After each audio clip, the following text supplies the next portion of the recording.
on their behalf, stating that you are in receipt of this document.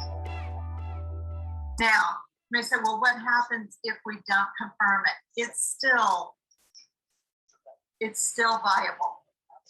So don't play that game thinking if we stick our heads in the sand and pretend we didn't get it and don't confirm it, then it doesn't exist. No, it still exists. Still exists, and that revocation of that withdrawal and revocation of that counteroffer still exists. Okay? This is one way that this works. Questions regarding this scenario? I have one. Okay, Neil. If nothing is checked under 2, if you just send it with A and nothing checked, doesn't that just withdraw and revoke it? I mean, you don't need to check either of those others, do you? You're going to check B and check confirmation. This document confirms that the counteroffer was orally revoked, withdrawn and revoked. So it says that on in that addition day. to this, you have to do it orally. Here's a recommendation. My recommendation is that you call the agent, at least leave them a message, and follow up with the document. I have to ask you all, how would you feel if just out of the blue, you received this document? No explanation, no call, nothing. You just received this document cold. How would you feel? So yes, technically, you could leave this unchecked, stating and 2A will stand alone. Yes, you can do that. But it's also a great defensible position to be able to show that not only do we have the form, but at this time on this date, a call was also made. So I wanted to make sure I was reading that right. So yeah, you can leave it alone and just have it at 2A, but you're stronger if you also make the call, and it is the professional, courteous thing to do. Thank you. Okay. Someone else? Why is 2C? Why is this checked? Why is what checked? 2C? Well, in this case, we're withdrawing the single counteroffer and we're going to replace it with a multiple counteroffer. So we started out with one offer, sent a counter, and in the meantime, before the buyers accepted and got their signed counter back to us, we got another offer in. So we are going to withdraw and revoke this single counteroffer and replace it with a multiple counteroffer. Marketing Club. Hey, Debbie Glenn Beggerly here. How often are you seeing that? I would think we're in a market to where that would be happening more often than not now. It happens. Yeah. It's happening, yeah. The problem is that, I'm sorry. The problem is that sometimes agents aren't aware of this document, so they aren't handling the situation very well. Oh, I agree completely. Yeah, on that. I think in reference to what you had said earlier, and I think it's a brilliant point, the courtesy alone is worth that phone call to the other agent saying, hey, just so you know, I've got something coming your way here. But to receive a blank like that with no explanation, it's just not a good professional way to conduct business. Absolutely. No, it's not. I know I wouldn't want to be treated that way. And I mean, it's just cold. And it isn't professional. Treat others the way you want to be treated. whether they treat you like that or not. Treat others the way you would want to be treated. Debbie? I am sure that every one of you would probably appreciate a phone call prior to just from cold. Eddie, you have Peter Lane Cellar on that second, on two, just below 2C. What else has to be filled in there, those two lines? You mean at the confirmation? Yes. Got to be initialed by either, in this case, the seller is the one that's initiating this document. So the confirmation of receipt would be the buyer's initials or the buyer's agent's initials would fill in the date that it was received. And then down below where it says buyer and you have seller crossed, you have check box. Yeah, because the seller is the one who's initiating this, so they need to sign. As well as date and date. Yes. Always date. They're going to sign and date. Whether a time is filled in or not, that's not so important, but signature and date, absolutely. Debbie? Uh-huh.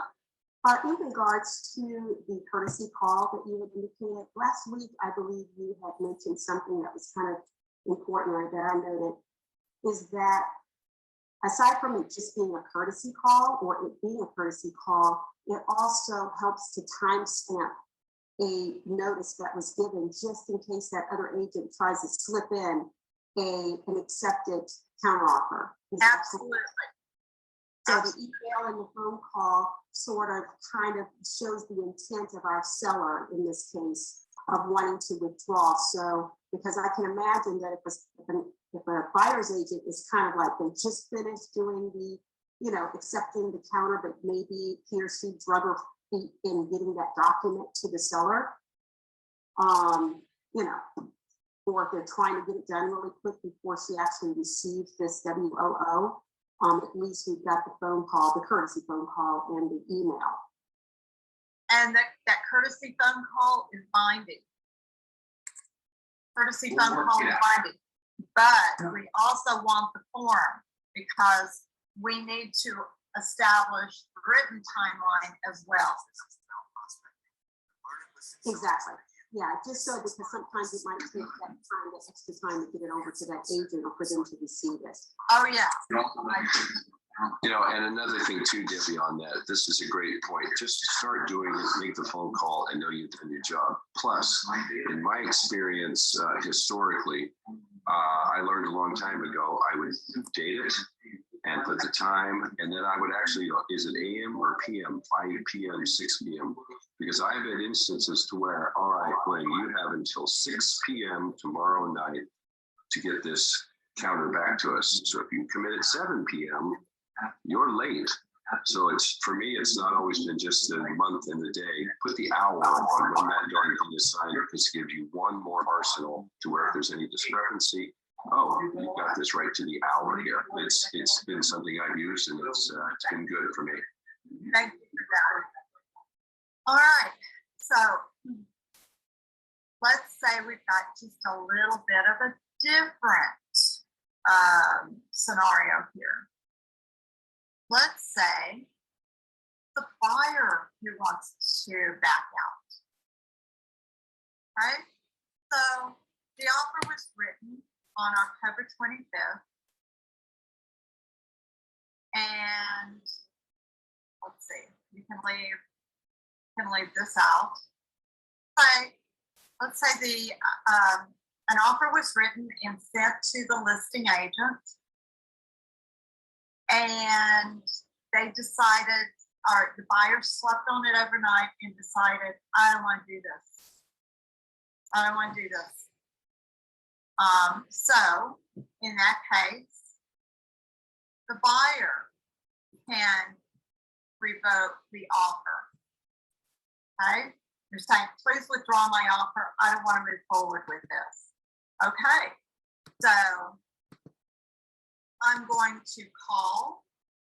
I'm going to put this form together and I'm going to call the listing agent and say, I am so sorry. I just got a call from the buyers. They've decided that they want to withdraw their offer. They do not want to move forward. I will be sending you the WOO shortly. All right, so Paul, put that on your timeline. Because remember, you're all keeping a written timeline of these things. All right. Got this on your timeline. Go into your zip forms, put the form together. You're saying that wrote an offer on the 25th. And the buyer, and it went to the, let's say it went to the seller on the 26th. All right, guys. Seller on the 26th. And now, all right, I'm sorry. Wrote an offer on the 25th. We sent it in on the 25th. Now the morning of the 26th, we woke up with regrets. Want to just send this. Want to withdraw it, revoke it. All right, so I've already made that call on the 26th to the agent, and I'm doing the form here. Now I'm going to have the buyer sign this and date it. And then I'm going to send it over to the listing agent so that they can have the seller initial in the confirmation of receipt area, or the listing agent can initial and date it. Send me back a copy. I'm going to attach it with my withdrawn offer, and I'm going to scan it, and I'm going to send a copy of that to ca.rejectedoffers@exprealty.net, so that that offer, which was signed by the buyer, can be, it's not going anyplace, it's dead. That one can be kept. We have to keep all of those. Once there's a signature, we have to keep it. All right, so that's another way that this can be used. So it can be used if a buyer wants to revoke an offer or counter offer, or a seller. Now, let's say that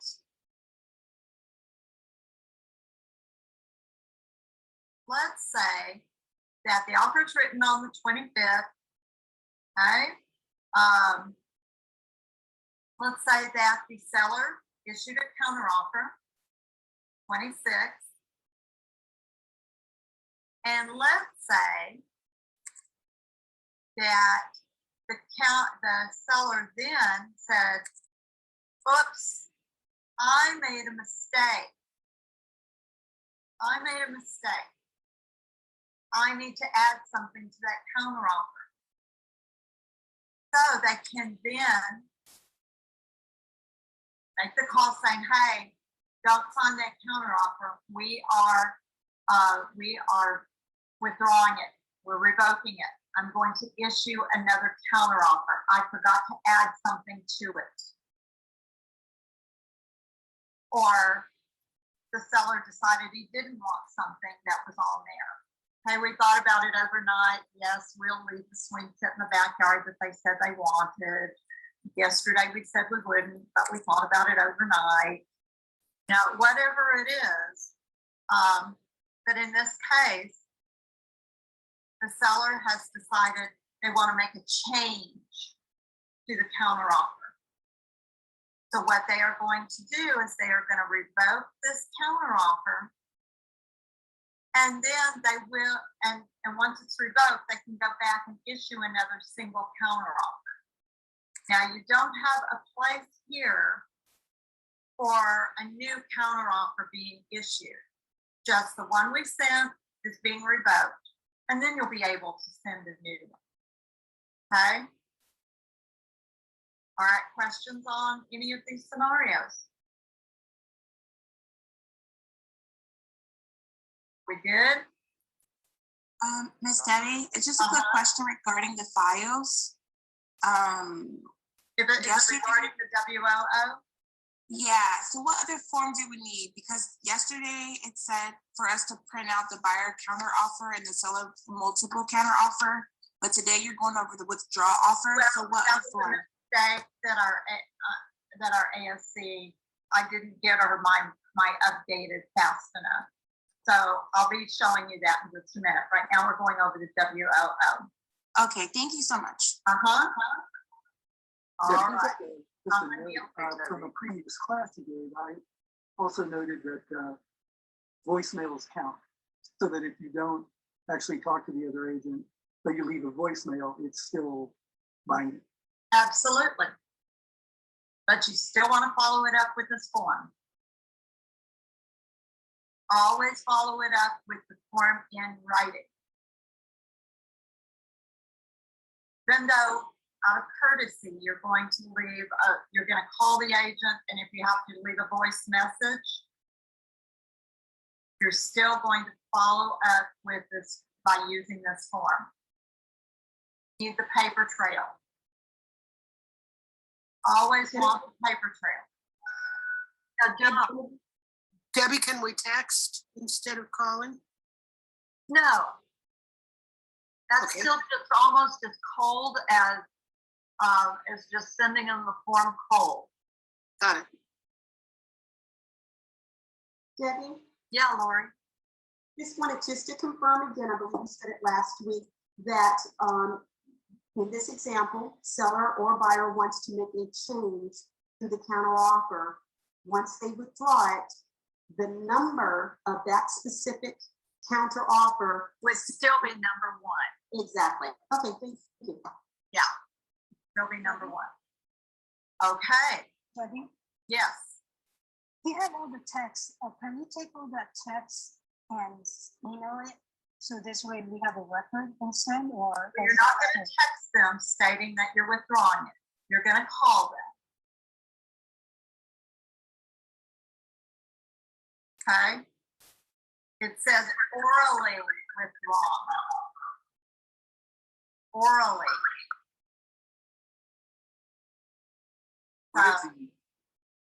Send them a message. Leave them a voice message if you have to, but make the call. Then follow up with this form. Arnold, you have a question? Yes, what if the buyer wants to rescind and cancel? Does the buyer also have, or the buyer's agent have to fill out that form as well? Yes, we went over that in one of our scenarios. Yes, definitely. Buyer signed the purchase contract and has had a change of heart. They don't want to move forward. So it would be the buyer putting this together. It'd be the buyer there. And it would be the buyers here. Seller would be the one initialing at the bottom when they receive it.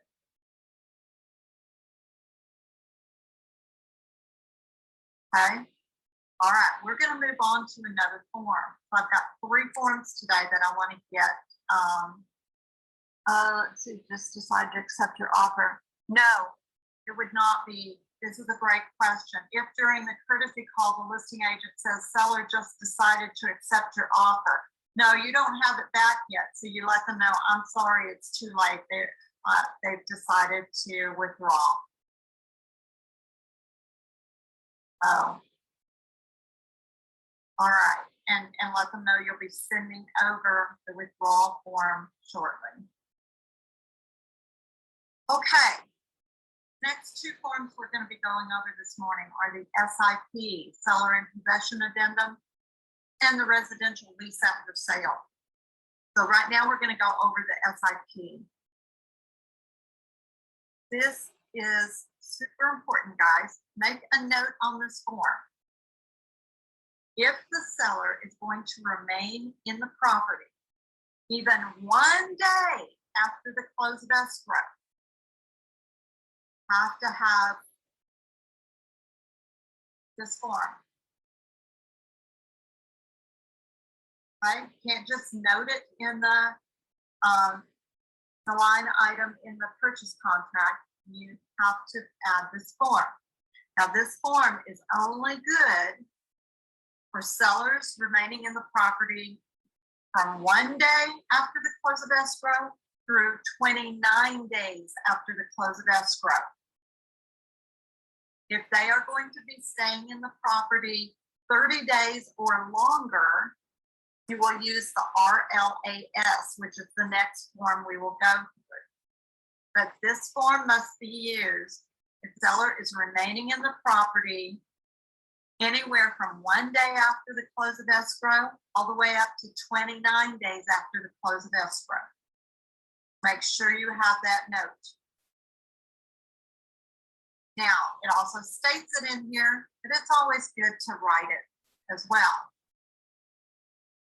Okay, this is going to be an addendum purchase contract, or let's say you're the listing agent.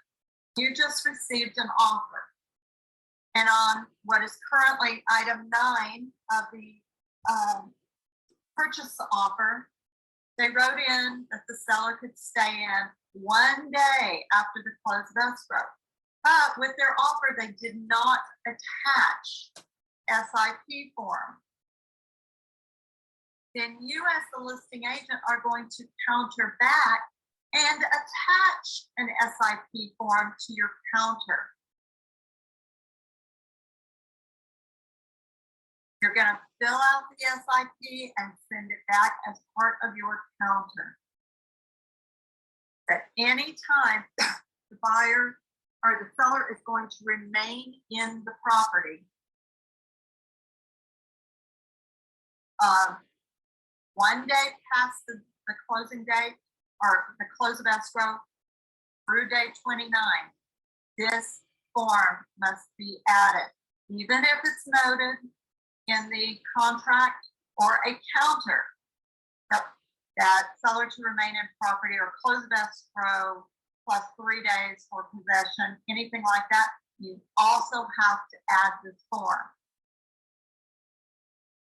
All right, it's not good enough to just have wording in the counter or have the number of days in the contract. We also need this form. And our contract compliance people are checking for this form too. If they see that something is marked on item 9, that the sellers are staying in the property, let's say 5 days after the close of escrow, now they know to look for that SIP form. And if that SIP form is not there, they're going to note your file and make that a required form.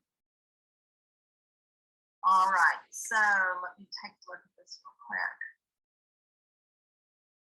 I've had a listing agent say they will not approve the SIP or show it to their seller as it was past the all contingent moved.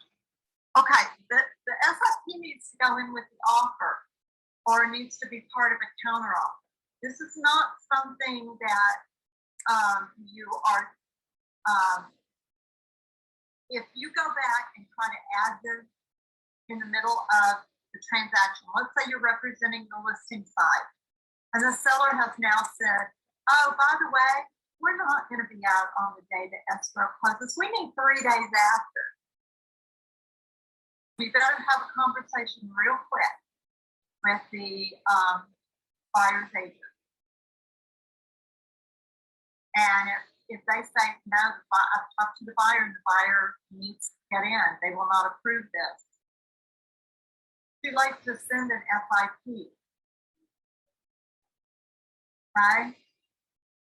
Things need to be, the negotiating time is in the beginning when the offer is in and you're countering and what have you.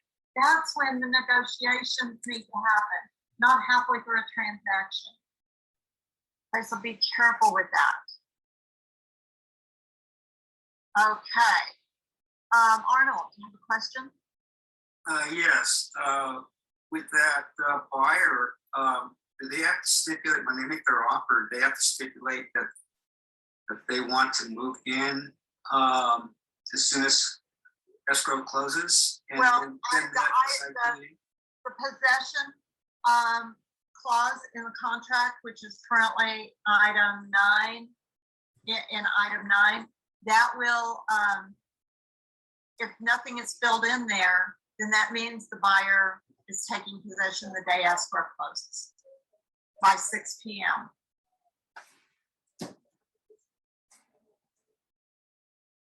And the buyer doesn't have to stipulate anywhere. No, nowhere else. That's where it's stipulated, right there. Unless something is filled in on that seller possession section of the RPA, then it is deemed that the buyer gets possession no later than 6 p.m. on the day that escrow closes, after escrow. Shoot. My mind is going too fast. I gotta slow down a second. On the day that escrow closes at 6 p.m. And the seller has the right to counteroffer and say, send that SIP stating that they want to be on the property, live on the property for 1 to 29 days. Yeah. Yes. If I'm the listing agent and you sent me an offer and item 9 is left blank, that means the buyer wants possession the day that escrow closes by 6 p.m. So I'm going to present the offer to the seller. Seller says, no, we need 3 days. Need 3 days. So I'm going to gather a counter. There's a line for additional addendums and things that you're adding to the counter. I'm going to check the box down on item D of your counter offer, and I'm going to write in SIP. Now, up in the body of the counter offer, I'm going to also write the SIP is made seller to remain in possession of the property 3 days after close of escrow and will give possession at 5 p.m. 3 days after the close of escrow per the attached SIP. They're seeing it in 2 places, and then that SIP is being attached as part of the counteroffer. On that, Debbie, hi Glenn here. One of the things too, if you're the buying agent, many times in the listing, it will clearly state seller is asking for these many days after close of escrow for possession. So you, as the buying agent, can go in with this form initially, already aware of that information, rather than it being a surprise on the counter. Oh, by the way, we're asking for 10 days because for many buyers, that doesn't work because they're in the timeline to move and they just got surprised with that 10 days. You understand what I'm saying there? Yep. Yeah. Because it will say in the listing, seller demands these many days. And for you to already be guns loaded, shall we say, as a buyer's agent, you can have the document pre-prepped and not wait for the counter. So here's the thing, guys. We see a lot of issues in the broker room that are so avoidable. So avoidable. And part of the problem is that these things weren't negotiated in the beginning. The offer was sent in and it was being countered and what have you. These things weren't negotiated out. Proper paperwork wasn't filled out and signed by the parties, agreeing to the terms. It's all avoidable. So it does mean that you have to follow through.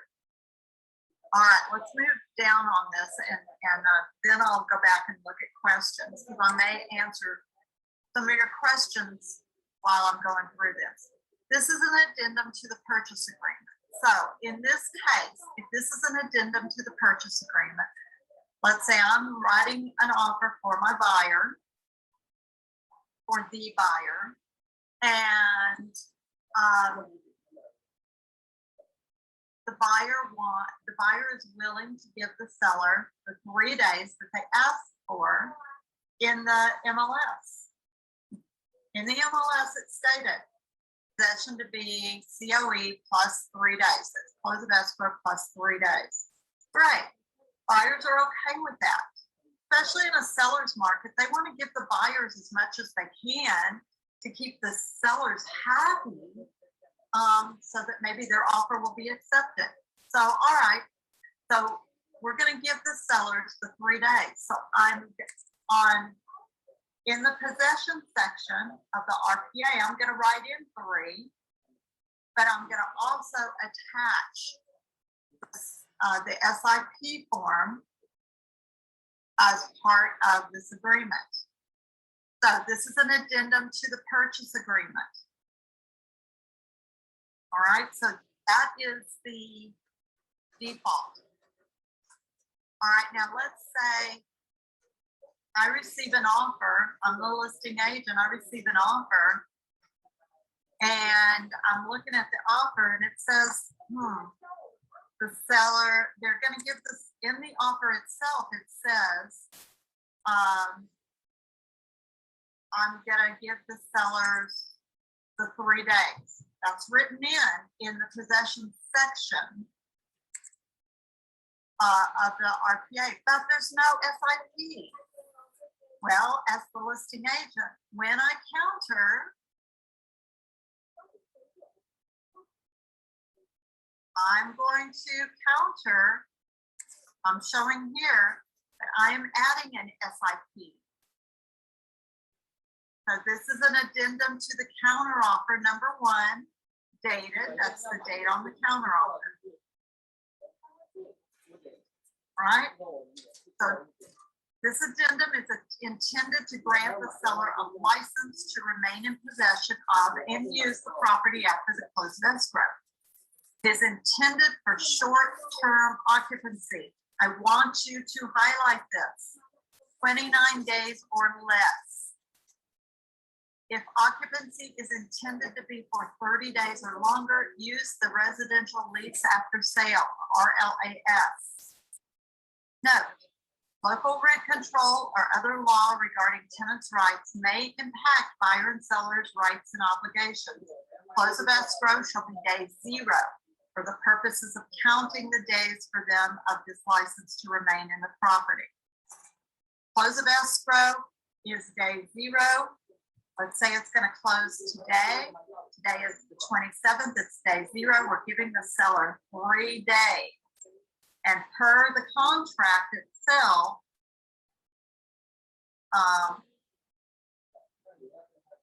we're going to write in here 3 days. And until we can give it a certain time. Let's say we want to give them till 1 o'clock, 1 p.m. 3 days. Okay, so today's the 27th. Today is day 0. Escrow is closed today. Day 1 is the 28th. Day 2 is the 29th. Day 3, Saturday, is the 30th at 1 p.m. Now you can also, instead of writing in a number of days, you can write in an actual date.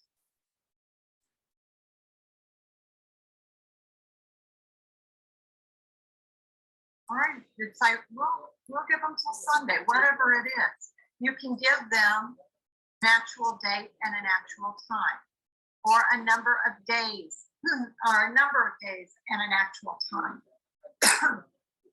It's an either or. You can't write it in a number of days and an actual date. Hang on a second. 那里没有了，你在这边找看。 Sorry, there's frog in my throat.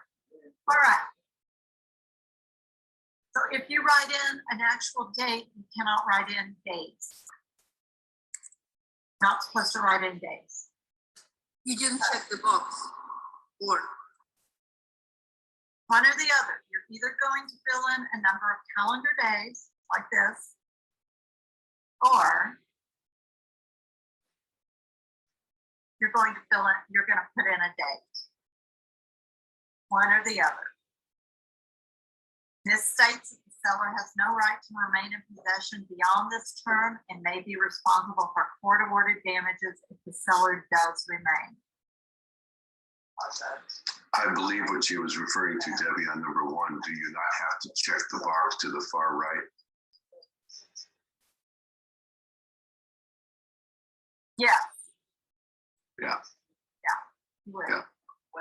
Yeah, Yeah, there there you you go. go.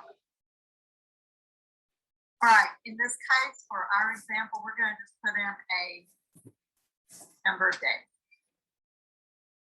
And this says we're gonna allow the seller to remain in the property for 3 days after the close of escrow at 1 p.m. By 1 p.m. on that third day, they've got to be out. Remember, the days do not start until the day after. So if escrow closes today, today is day 0. Day 1 is tomorrow, which is Thursday. Day 2 is Friday. Day 3, Saturday, and we want them out by 1 o'clock on that day. Buyers are gonna have their movers. Their movers are gonna show up sometime after 1 o'clock. Need to get in. Or their lease is up that day and they need to have everything out of their apartment or what have you. All right, now, consideration. Generally, not always, generally,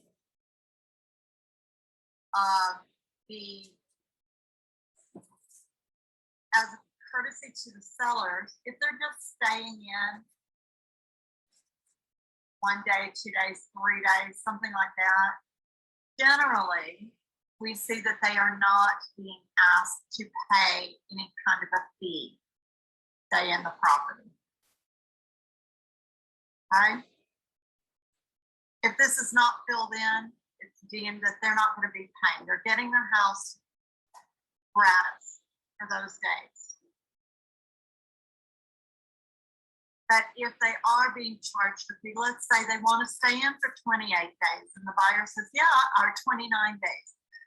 Buyer says, I'm good with that, but I want them to pay rent if they're going to stay in that long.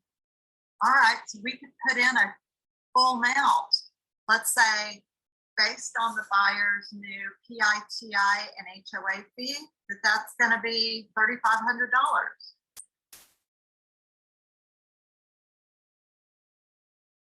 All right, seller shall deposit those funds with escrow, be withheld from the seller's proceeds. At close of escrow, all consideration will be released to the buyer. And if the seller vacates the property prior to the end of the term in paragraph 1, no portion of the consideration will be returned to the seller unless otherwise agreed in writing. So what we're stating here is that at the close of escrow, the seller's proceeds will be debited $3,500. That will be credited to the buyers. So all of this is going through escrow. Sellers have said here, let's say they've said here that they're going to stay for 29 days. Okay? This is a very important clause. If seller vacates the property prior to the end of the term, 29 days, no portion of that consideration, no portion of the $3,500 will be returned to the seller unless otherwise agreed in writing. So unless you guys put in clause down here stating if the seller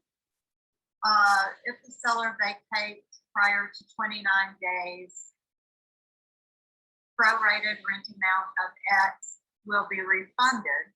Unless you put something in on this agreement, they're not going to get any money back if they move out earlier than the 29 days they've asked for. And if you think about it, that's fair. That's fair. Next form we're gonna be covering is the RLAS. For those of you who are sending the messages back and forth, it's gonna be the RLAS. All right, but I want you paying attention, listening to what I'm saying now, rather than concentrating on what form we're gonna go to next. I'll give you time if you need to pull up something. Okay? So here's the thing. Please make sure that these discussions happen, whether you're representing buyer or seller up front. Make sure the seller fully understands. If you decide that after 2 weeks, you're gonna move out rather than staying the full 29 days, please know that you're not, unless we negotiate now in the very beginning, you're gonna pay that $3,500 and not get anything back. Okay, good question. Anybody have a question? Debbie? Yes. Yeah, can the buyer kind of ask for some kind of deposit in? Yes, and we'll get there, so hang on just a minute. Oh, okay, okay. Yeah, all right. Let me take a look at a couple of questions here in the box.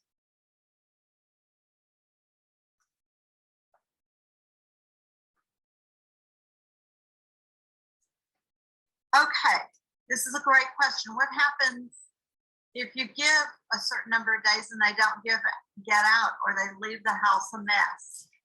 Okay, great question. And I'm going to give you 2 answers here. One, when you get that call, which you probably will, nothing you can do. Do not get involved in the messy middle of this thing. The escrow has closed. We no longer have agency. This is now an issue between buyer and seller to resolve. The buyer can go over to the house, have a conversation with the sellers. If the sellers are still being difficult, the buyer may decide that they want to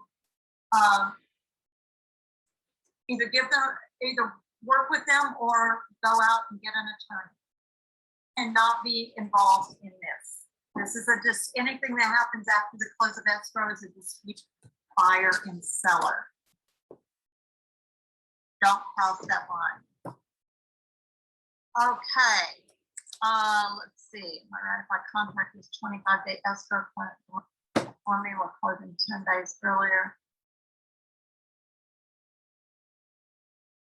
Okay, so got a 25-day escrow, and the lender just informed me that you're closing 10 days earlier. Well, here's the thing.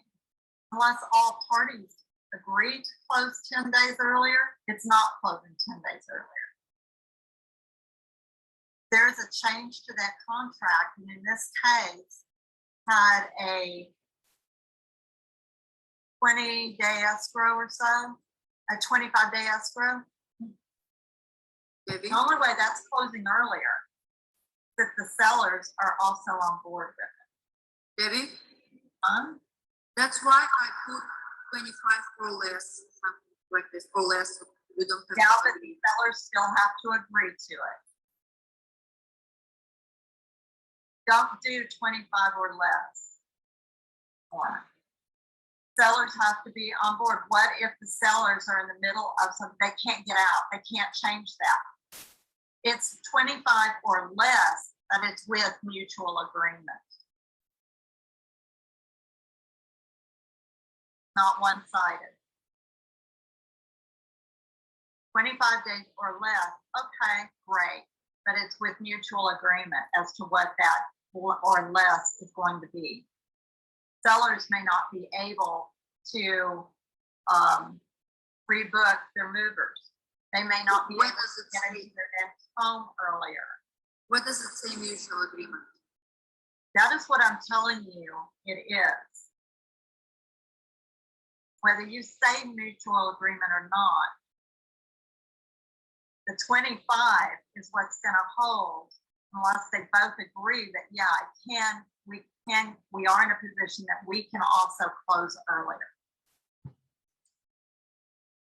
Because here's the thing, you can be stubborn all you want and say, well, it's 25 days, we're closing, we expect you out. And the seller can say, yeah, all I have to do is not sign my closing documents that have to be signed before they can set this up for closing.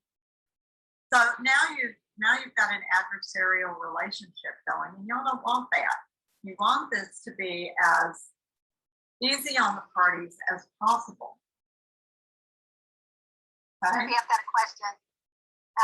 As a list agent, if I got a offer saying 25 days or less, I wouldn't need to counter that.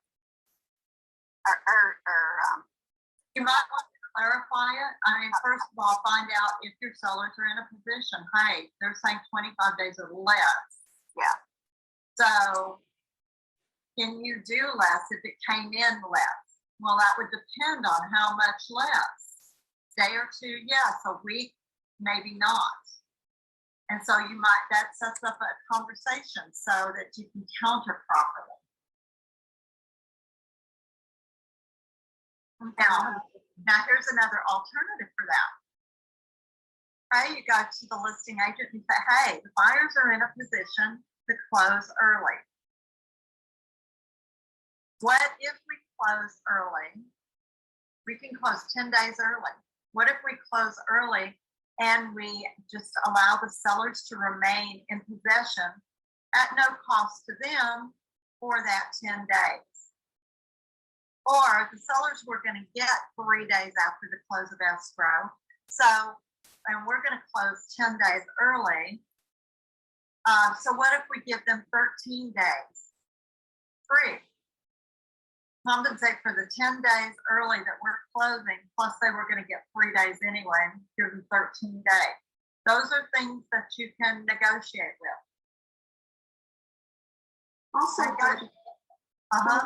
Also, that 25 days or less could be applicable if the property is already vacant. Absolutely. And that is the best time to use the or less, is if it's a vacant property. When it's occupied, you're dealing with another family that may or may not be able to ultimately get out. Now, when we sold our home, the buyer's agent contacted me and said, hey, the buyers are in a position to close. It was about 5 days early. She was all excited about it. And I said, I would love to, but our movers are already set and we can't get the apartment. We were moving into interim housing while our new home was being built. We can't get the apartment until the date that we've already set. So we're not in a position to close early like that. Now, had she come back and said, we could close early, but we can extend your possession. Sure, that would have worked. That would have worked. So there are things that you have, it's a give and take. It's a negotiation. But you want to make sure you're following up. Make sure that this form is being used if the seller is staying in the property anytime from 1 day after the close of escrow to 29 days after the close of escrow. Now, let's see. You either put a per diem amount. And how do you come up with a per diem? Well, let's say the buyer's PITI, principal, interest, tax, and insurance, is $3,500 a month. Okay? And let's say that there's also $150 HOA fee per month. That's a total of $3,650. So I'm going to take the PITI plus HOA, $3,650, and I'm going to divide that by 30. And that comes out to $121.66. I'll probably round that to 121.66666666.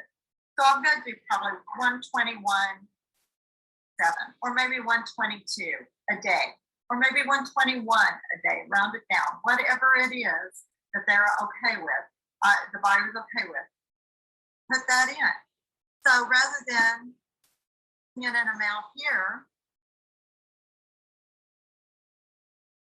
we put in an amount of, let's say, 122 per day. They're going to stay in for 29 days at a rate of $122 per day. And then at the close of escrow, because escrow should have a copy of this signed by all parties, escrow is going to deduct that full amount of, take 122 times 29, that full amount. They're going to deduct that from the seller's proceeds and credit it to the buyers. Okay, let's say we're doing it that way. Per diem means per day. All right, now, late charges or NSF checks. All right, if there's a payment from the seller to the buyer outside of escrow for this, which there shouldn't be, you can do, I would do this right through escrow. It's the cleanest way to handle this.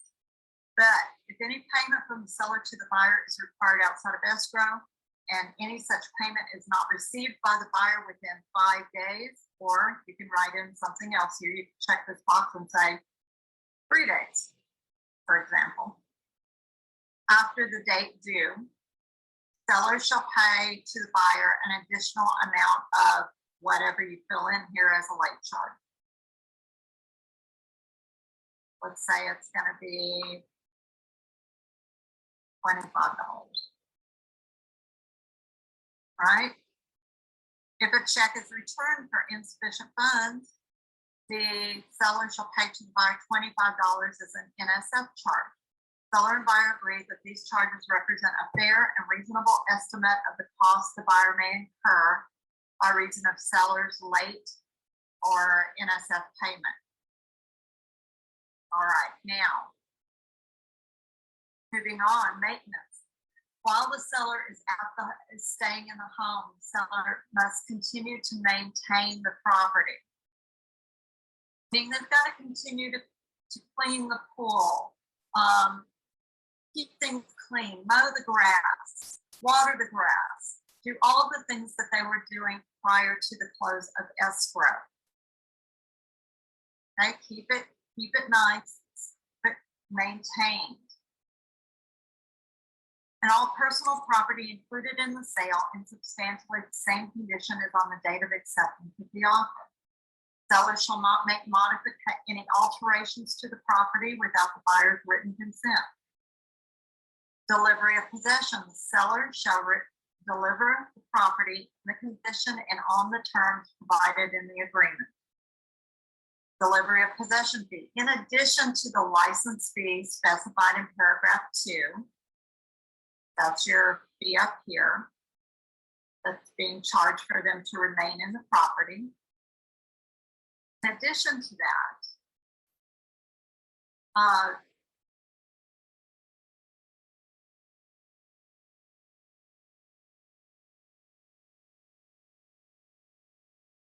a delivery of possession fee in the amount of blank. This I can tell you the license fee is that per diem, or that cost for allowing the seller to remain in the property past the close of escrow. So I've never seen this filled in. It's not to say it couldn't be, but I've never seen it filled in. Seller agrees to deposit with escrow holder or such funds to be withheld from seller proceeds and delivery of possession fee. Oh, I know what it is. Never mind. I have seen it, but it's not all that, not used that often. This would be a security deposit. The delivery possession fee. It is a security deposit. So if there's any kind of a security deposit being withheld, that's where this would go. And at the close of escrow, this fee will be released to the buyer. Okay. Within 5 days after delivery of possession to the seller, to the buyer shall return the delivery of possession fee to the seller if the property is delivered to the buyer in the conditions specified in 3A and B and on the date specified in paragraph 1. So let's say the seller is remaining in the property for 29 days. They're going to pay $122 a day. So, and we're going to charge them a $3,000 or let's say a $2,000 security deposit. That's what your delivery of possession fee is. So once the former homeowner gets, once they leave the property, buyer is to refund this to the sellers or to the sellers of the property. If the sellers got out of the property on time and left the property in at least the same condition that it was in when the buyer agreed to purchase. Right? So, and the buyer here would have 5 days to release that security deposit. I don't see this used very often. Once in a while it's used, but not very often. Debbie, I have a question. Uh-huh. In regards to the funds being held in escrow, is that so that if things go south or whatever, then there's a neutral third party that's holding on to the funds? So that you don't have to deal with the buyer giving it back to the seller or? Generally, escrow doesn't want to hold on to funds. Most escrow companies out there these days, they do not want to hold on to those types of funds. Okay, so in paragraph 2, I think, then we wouldn't just avoid that option 2, right? Where it says at the close of escrow, all consideration will be released to the buyer or held in escrow, so just not even hold. Yeah, it's not going to be held in escrow. Okay, thank you. Uh-huh. All right. So as long as the seller is out when they're supposed to be out and they deliver the property,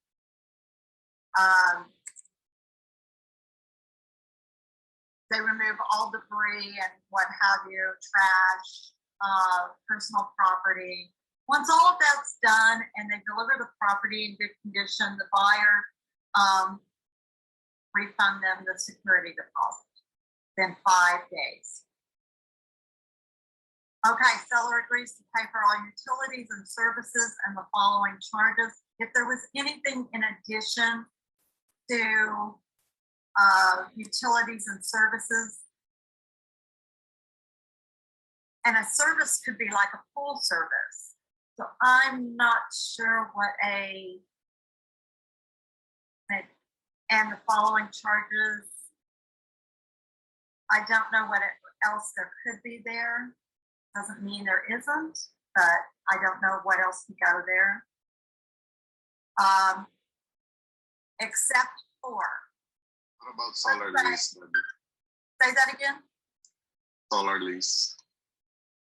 Solar lease? Generally, it could be, but the seller's paying for all the utilities and services. So yeah, that could go either way. Okay, but an exception could be gardener. Let's say it's the gardener. The seller's going to continue to pay for all utilities and services, and the buyer says, but we'll take care of the gardener. We'll pay for the gardener. If that's the case, then that would be written in here, which shall be paid for by the buyer. Now, the buyer is to have to be given the keys at the close of escrow. Even if the seller is remaining in the property past the close of escrow, the buyer has the right to those keys. They are now the legal owner of that property. But now you've got basically a tenant landlord situation. So the seller shall make the property available to the buyer for the purpose of entering to make necessary or agreed repairs, or to supply necessary or agreed services, or to show the property to prospective or actual purchasers, tenants, mortgagees, lenders, appraisers, or contractors. Buyer and seller agree that 24 hours notice, oral or written, shall be reasonable and sufficient notice. In an emergency, buyer may enter the property at any time without prior notice. That would be an emergency. Otherwise, a tenant landlord law prevails here, which is give the tenant 24-hour notice before accessing the property. Maybe? Yes, Whose home insurance is working? Buyers, right? But what once the buyer, once it closes escrow, the buyer's insurance is placed. Now, if the seller is staying for just a few days, there may not be a need for a renter's policy. If they're staying for 29 days, the parties may want to consider, or the buyer may want to consider whether they want to mandate that in consideration the seller have a renter's policy in place. That's between them to decide whether, buyer to decide whether he wants to make that a requirement or not. Keys, the seller shall provide keys to the property as required in the agreement, which means at the close of escrow. Buyer has the right to have a key to the property at the close of escrow. But if neither one of them, if they're of a like mind, this box could be checked, or if checked at the end of the term of the seller license to remain in possession. If that box is checked, that means the buyer will have no keys till the seller vacates the property. That box is not checked. Buyer has the right to a key at the close of escrow. Okay, the seller is not to assign or sublet any part of the property. Insurance. Seller's personal property, including vehicles, is not insured by the buyer, and if applicable, not by the homeowners association against loss or damage due to fire, theft, vandalism, rain, water, criminal or negligent acts of others, or any other cause. Seller is advised to carry seller's own insurance, that would be their renter's policy. Protect the seller from such loss and to contact its own insurance carrier to discuss available options. Okay, then buyers and sellers will date and sign this. Debbie, Yes, I'm sorry, but on the utilities, okay, if they're still paying for the utilities, but the utilities have been transferred into the buyer's, the new owner's name. they shouldn't have been transferred yet. Oh, they wouldn't be? Well, no, the sellers can, when the seller makes the call to transfer their utilities, they can give an actual date for transfer. Oh, okay. I see. Okay, thank you. I'm sorry, can I interrupt and back up just a little bit? Sure. So as far as money being held, so I've had issues before where we let people stay in the house and then they leave all the leftover junk, or don't even sweep the floor, and I've had to hire cleaning companies. Who would hold on to that deposit? Would it be appropriate for an agent to hold on to it, or would it have to be God, the buyer? no, you guys never touch the money. Okay, I didn't think so. So it would have to be the buyer, and then the buyer would pay out of that for cleaning. And is there any form that you would have to provide when you're reimbursing a partial deposit? No. They just have to have an itemized, they just have to itemize the cost. Just like they would in any lease. I was wondering, thank you. And by the way, that is between the buyer and the seller. Escrow has already closed by that time, you're out of it.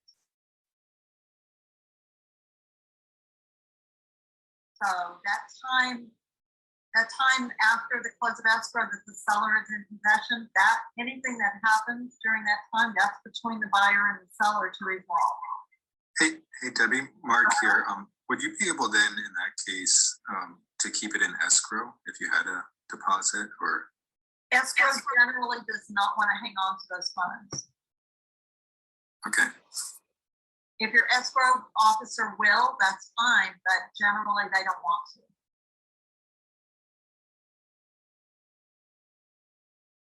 All right, let's see.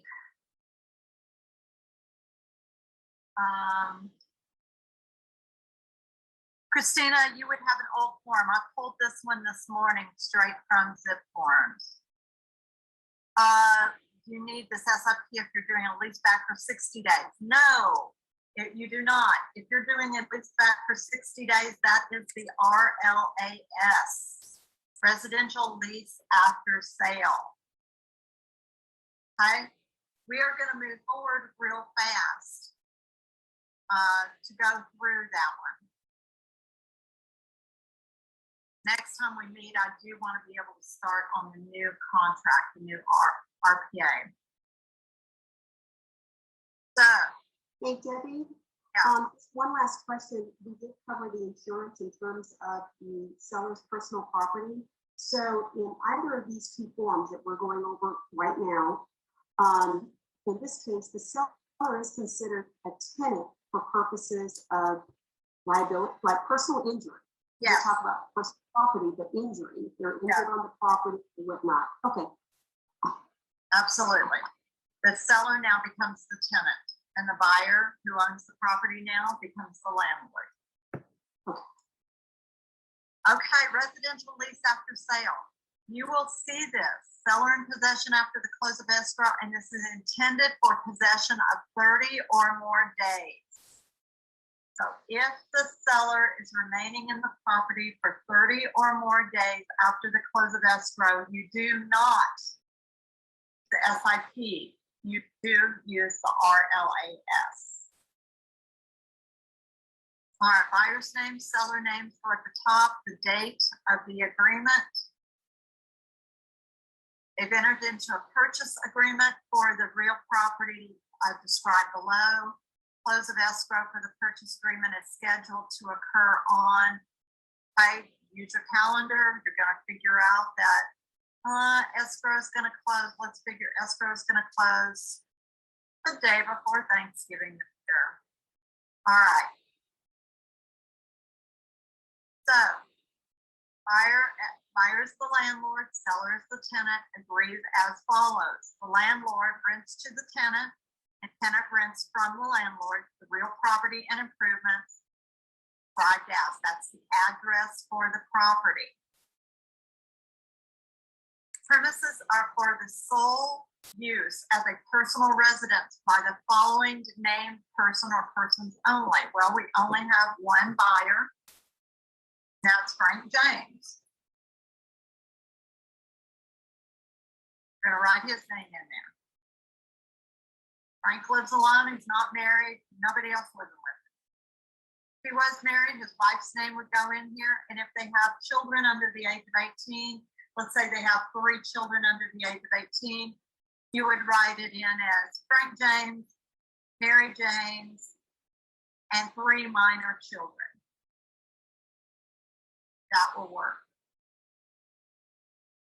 Well, All shouldn't it be the seller's name? Oh, I'm sorry. Yes, I'm sorry. Yes, you're right. Peter Lane. Peter's also single, and he doesn't have a family. So there you go. All right. So he's now the tenant. Peter's now the tenant. He was the seller. He's now the tenant. And so this is for his sole use. The term begins on the day after escrow closes on the purchase and sale agreement and shall terminate on. Okay, so let's say this was due to close on, let's say we're going to give them until, oops, sorry about that.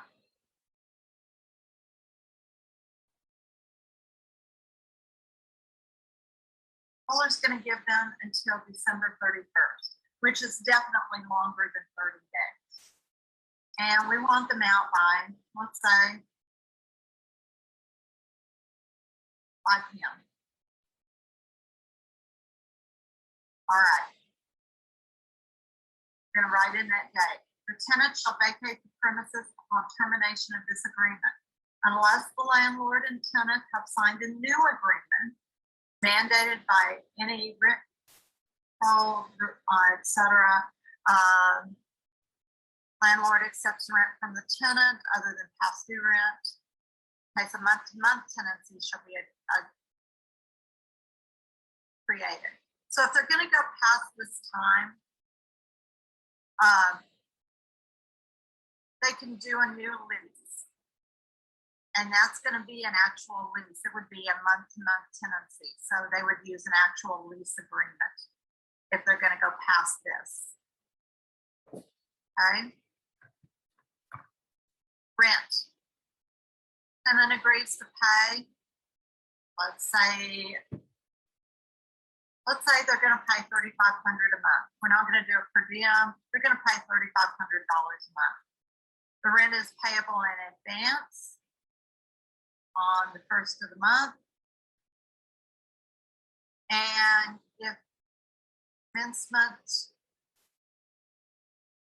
this is if it's not collected through escrow.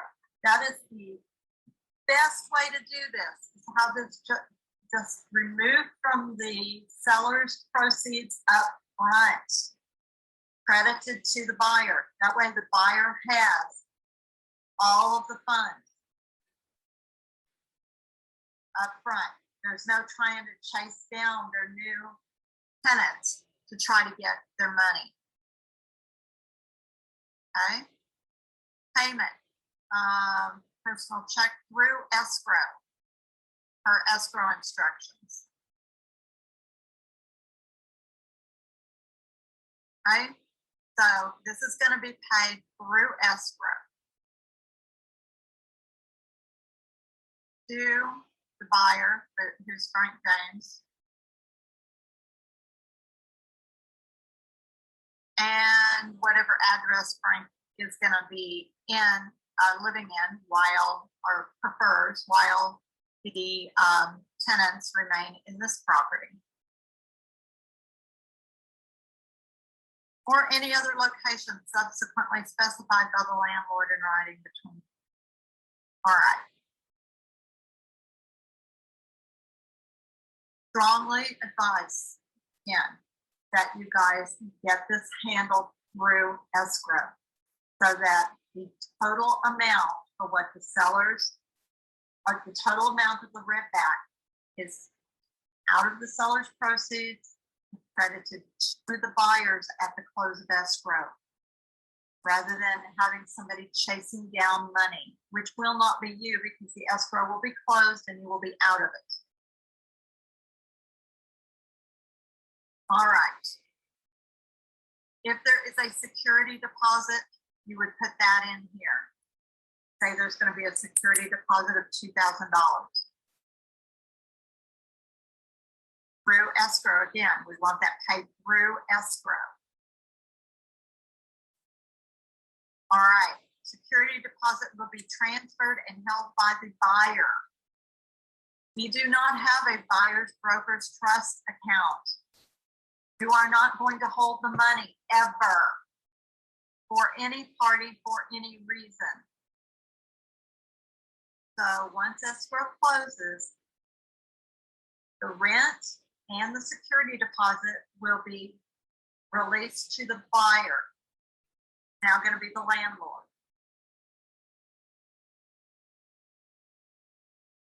Okay.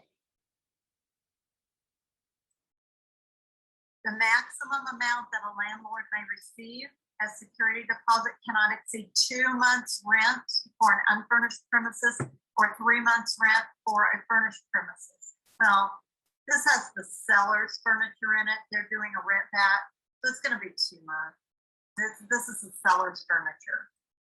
So it doesn't count the same way. An apartment lease, for instance, if it was a furnished apartment, the landlord has the right, they don't have to, but they have the right to collect up to equal to 3 months rent as a security deposit. Unfurnished, the maximum amount they can collect as a security deposit is equal to 2 months rent. Any or all portion of the security deposit may be used as reasonably necessary to cure the tenant's default in payment of rent. Well, if you're collecting that through escrow, that shouldn't be a problem. Or to repair damage, excluding ordinary wear and tear caused by the tenant or by a guest, invitee, or licensee of the tenant. Clean the premises if necessary upon termination of the tenancy and replace or return personal property or appurtenances. The security deposit shall not be used by the tenant in lieu of payment of the last month's rent. You will see this also in a normal lease agreement. C, security deposit will not be returned until all tenants have vacated the property. Any security deposit returned by check shall be made out to all tenants named on the agreement. So in this case, Peter Lane is our only person. So when the security deposit is released back to Peter Lane, the check would be made out just to Peter. But let's say Peter's got a spouse and the spouse's name is on this agreement also, right? In that case, the security deposit check must be made out to both spouses, not just one. No interest shall be paid on the security deposit unless required by local law. Let's see, escrow payment.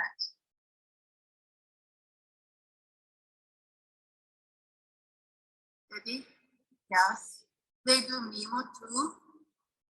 Sorry, say that again. They do move in, move out too. Yes, they can do that. They can definitely do that. We're not involved in that. Okay, so escrow payment, we're asking escrow to collect the security deposit and the rent for the entire lease term.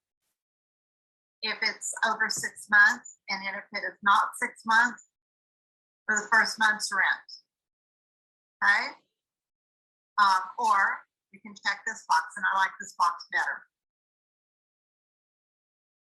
Other, per escrow instruction shall be paid out of seller proceeds from the escrow for the purchase of the premises. Do that. Any one of those and the security deposit. So take your choice, check the correct boxes. There's going to be a late fee. Well, there wouldn't be a late fee for returned checks because you're going to have this collected through escrow. Parking. Right to park is or isn't included in the rent that's being charged. Depends on where the property is. Same thing with storage. Got your utilities, just like you do on the SIP. Tenant agrees to pay all utilities and services and the following charges except, which would be paid by the landlord. Addition of the property, the tenant is the seller of the premises and has resided in the property and acknowledges that the premises and all items in it are acceptable to the tenant.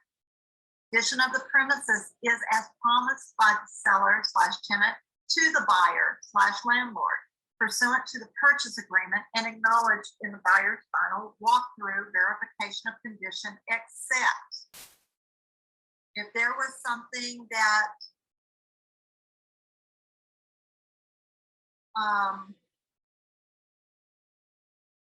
addition of the premises is as promised by the seller to the buyer, except let's say there's something that still needs to be repaired, you could put that in here. Something that didn't get taken care of, or maintenance and recording, who's paying for what, who's paying for the gardening, the landscaping, etc. All of these are lease terms. You will see these in your normal leases, right? Personal property, belonging to the seller at the close of escrow of the purchase, and the following items are included in the premises without warranty, and the landlord will not maintain, repair, or replace them. So if there's any personal property belonging to the seller at the close of escrow of the purchase of the property, those items are included in the premises. So we said that the refrigerator would stay. That was personal property. And we said that we negotiated in escrow that would remain. Okay, personal property belonging to are included. And landlord will not maintain, repair, or replace them. Neighborhood conditions, rules, and regulations, pets. Is it a condominium, the name of the HOA, where you will list keys and remotes? Or has the tenant acknowledged that locks have or have not been rekeyed? Again, these are normal lease terms that you will see in our residential lease. If there's going to be a lockbox kept on the property, that would be checked in. A lockbox, a KLA would be there. Normally, we're not going to have anything to do with this after the close of escrow, so there'd be a lockbox in most cases. Fines. Let's say this is some kind of a flip or something. The buyer got a really great deal. Now they're going to flip the property. I don't know, whatever. In this case, they'd be allowing a for sale sign. Okay, in this case, you've already done all of your, disclosures. Most of this is not going to matter. It's not going to be relevant. And insurance. 27 goes into detail about insurance.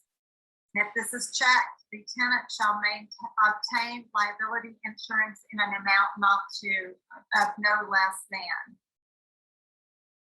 Buyers should talk to their homeowner's insurance company to find out what a reasonable amount is for this vehicle. We are not going to tell them that. Have the buyer check with their insurance company to find out what would be reasonable to have the seller/tenant have as homeowner insurance or as renter's insurance. Any notices, the addresses would go here. If the tenant needed to send something to the landlord or vice versa, the addresses go in there. We are not going to represent the tenant and landlord on these. So what we're going to do here, though, we were the selling agent. Let's say we were the selling agent. So, and we represented the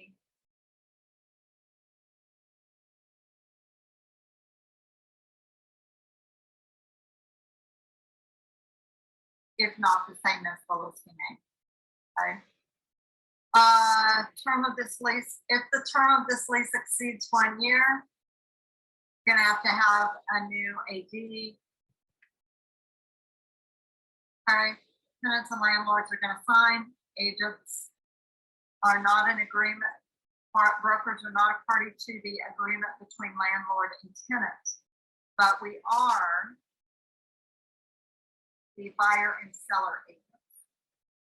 But for that reason, we are going to sign areas as appropriate down at the bottom.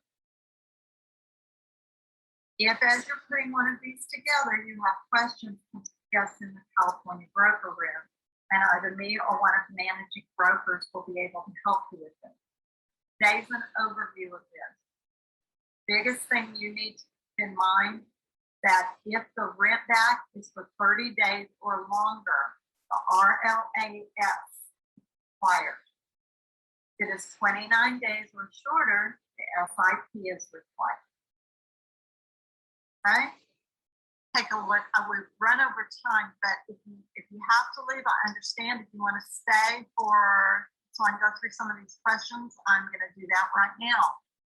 Next week, we will be doing the residential purchase agreement. So what you're going to have to do is go into CAR. No, they may not have it out yet. Watch, and I'm going to, if I can, and I do have a copy. I'm going to put a sample copy in the California State group so that you guys will have that and you can pull it from there and have that for class. Okay, let's see. Seller is staying 7 days after the escrow. Seller would simply keep their homeowner's insurance policy in place. No. Once this closes escrow, the seller no longer has their homeowner's policy. They would have to get a separate rental policy. But for 7 days, generally, they're not going to get a renter's policy for that shorter time. All right, if the agreement is made and the COE date is put on the start of this agreement, if the buyer and seller agree to extend, does this agreement need to be resubmitted or revised? You would add an addendum to it to change the date. Okay, so yes, add an addendum.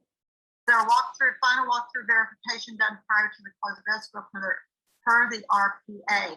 Well, yeah, for your RPA, you do still do your final walkthrough within 5 days prior to the close of escrow, even if the sellers are remaining in the property after the close. Then, if you guys want to do, if buyer and seller want to do a move in, move out type walkthrough between themselves, when the seller does move out, they can do that, but you're not a party to that. House verification of property condition handled after the lease. That's, again, all of that is between the buyer and the seller, tenant, and landlord. You guys will not be involved. You will not be involved in a final walkthrough that happens when the seller / tenant is moving out so many days after the close of escrow. You're only involved in what happens up through the close of escrow. And why wouldn't you assist them? Good question. Because of the liability. You no longer have agency after the close of escrow. You are only involved in the sale of the property.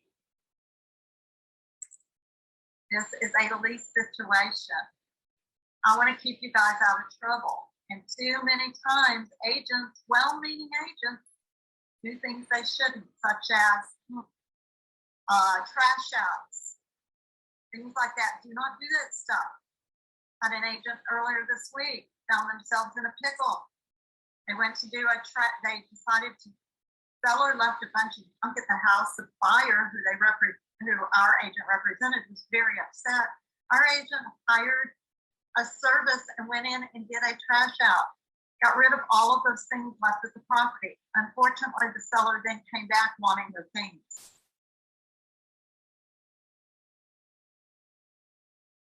That's called lawsuit territory. I don't want you guys involved in that. So stay away from that. Next week will be the new RPA. We will get a start on it starting next week. So watch the California State group on Workplace, because I will put a sample copy of that new purchase agreement on the state site so that you will have it for class. I don't think we'll get too far into it on Monday. That's there's a lot of stuff on page 1, but we will definitely get a good start. In the meantime, guys, even though we're teaching it here, I still strongly advise you to take the class offered on CAR.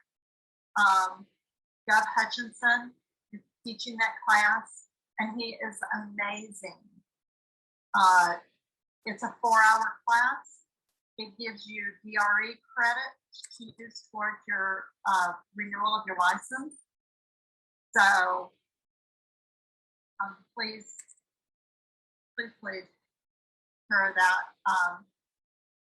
and take this class multiple times. It's gonna be needed. This is a big change. This is a major overhaul of the RPA. And I think it's gonna take more than one go through for everybody to get it. Plus, take the class, you get a whole book, like 100 and something pages of stuff about the new RPA. So go to car.org and you're going to want to sign up for one of the new RPA classes. New RPA should be coming out in this. Okay. Yes, you can put the as a newbie to EXP, do I now put you can use whatever phone number you want in the agent section of a form, and the same with your email. All right. Okay, guys. Well, that's it for today. Thank you for joining me as always, and I will see you next week.